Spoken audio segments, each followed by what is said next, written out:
Queridos irmãos e irmãs em Cristo, neste sexto domingo do tempo comum, nós somos convidados a refletir sobre a palavra de Deus, permitindo que ela penetre em nossos corações e transforme as nossas vidas. A primeira leitura é tirada do livro do Levítico. O livro apresenta-se como um conjunto de discursos que Javé teria proferido diante de Moisés no Sinai, e nos quais teria explicado ao povo o que este deveria fazer para viver sempre em comunhão com Deus, para manter sempre firme esta aliança. Na época em que foi escrito, a lepra não apenas representava uma doença física, mas também era vista como um símbolo de impureza e exclusão. O texto trata sobre as leis e os procedimentos que deveriam ser adotados pelas pessoas acometidas da doença. Os primeiros sinais já era necessário levar a pessoa ao sacerdote para ser declarado impuro, devendo andar de roupas rasgadas, cabelos assanhados, barba coberta e gritando: impuro, impuro, para que ninguém tocasse ou sequer se aproximasse daquela pessoa, para não pegar a doença. Era um morto, espiritual e socialmente.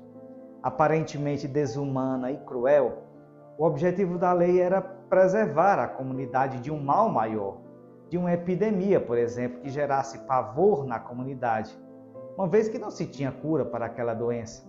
Esse era um ponto. Mas um outro ponto era que tudo aquilo que pudesse remeter ou que lembrasse morte, isso tornava o homem impuro. Por exemplo, a mulher durante seu fluxo menstrual era um período que a tornava impura. Por quê? Porque perda de sangue lembra morte, pois sangue é vida. Uma poluição noturna, uma relação sexual, em tudo isso se perdem sementes da vida. Por isso lembra morte.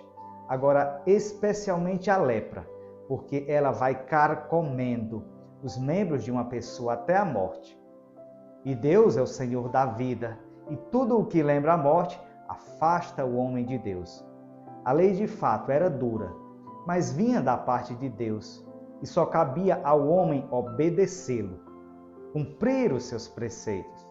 Não cabe a nós julgar a Deus. A nossa adesão a Ele deve ser inquestionável, por mais que conflitos interiores surjam. Quando o homem julga a Deus, considera-se maior do que Ele. Meu irmão, minha irmã, quando o preceito de Deus for difícil de seguir, dobre o joelho e peça a sua força, a sua graça. E quando não conseguir, dobre também o joelho e confesse: Senhor, misericórdia, tende compaixão de mim. Porque de compaixão e de misericórdia, nosso Senhor entende. Veja no Evangelho o encontro de Jesus com um leproso.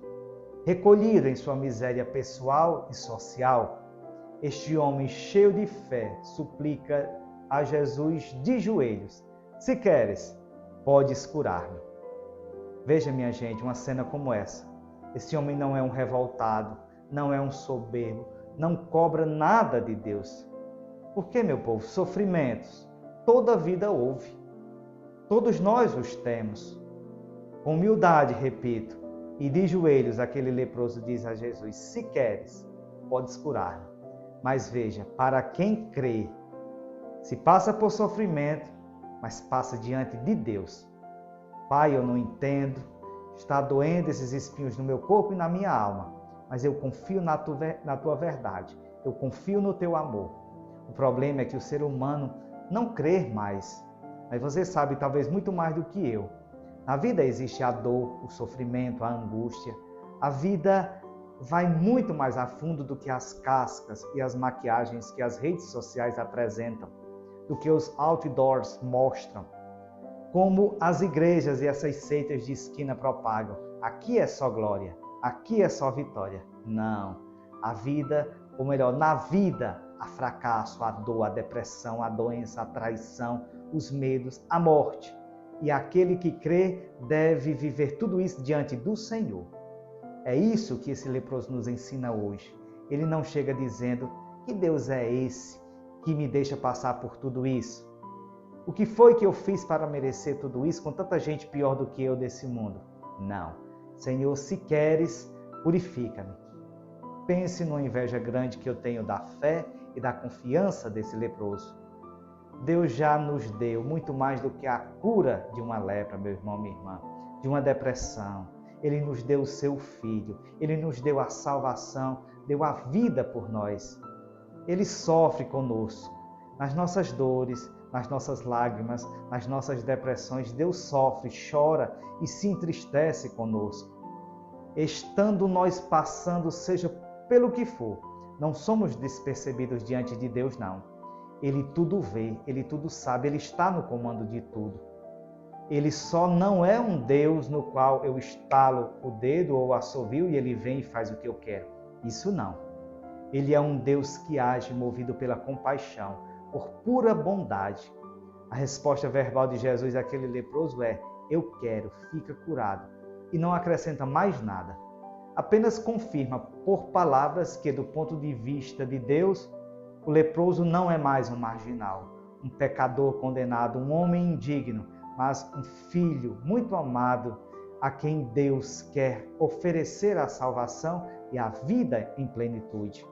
A cura de um leproso, a gente viu, só podia ser operada por Deus e confirmada por meio do sacerdote. Portanto, em tudo isso, temos um sinal messiânico que deveria servir aos líderes do povo como confirmação que o Messias tinha chegado e que o reino de Deus estava já presente no mundo.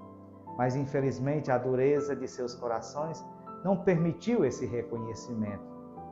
Que o Senhor, por compaixão, cure as nossas feridas do corpo e da alma e que aprendamos com aquele leproso a nos colocarmos de joelhos diante do Senhor. Um santo e feliz dia do Senhor para você.